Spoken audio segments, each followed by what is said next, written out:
அதாவது தஞ்சை மாவட்டத்தில் வந்து சம்பா மற்றும் தாளடி இன பயிர்கள் வந்து 2,500,000 ஏக்கர் பரப்பில் வந்து நடவு செய்யப்பட்டது.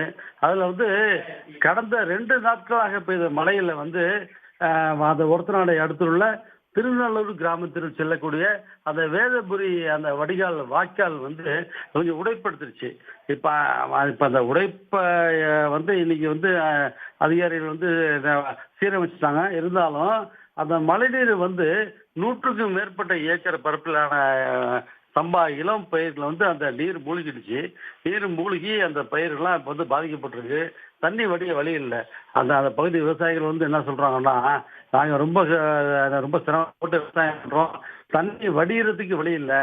அந்த வடிகால் வாய்க்கால் அதாவது பாசன ஆறுகளை வந்து அரசு வந்து துருவாராங்க. பல கோடி ரூபாய் செலவில் வந்து பாசன ஆறுகளை துருவாரும் நிலையில் மழைநீர் வடிகால் வாய்க்கால்களையும் தூர்வார வேண்டும் அப்படின்றாங்க. அந்த திருநெல்வேலி கிராமத்துக்கு செல்லக்கூடிய அந்த வேதபுரி வடிகால் வாய்க்காலில் வந்து உடைப்படுத்தி அந்த தண்ணீர் அந்த மழைநீர் போய் ஒரு ஒரு 100க்கும் மேற்பட்ட இந்த ஏக்கர் பரப்பில் அந்த மழைநீர் இப்போ சூழ்ந்துள்ளது.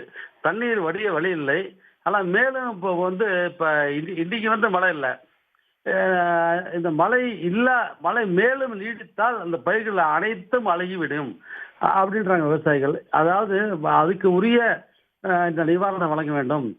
இந்த வேளாண் துறையில் வந்து முறையாக கணக்கெடுப்பு நடத்தி உரிய நிவாரணம் வழங்க வேண்டும் என்று விவசாயிகள் வலியுறுத்துகிறார்கள்.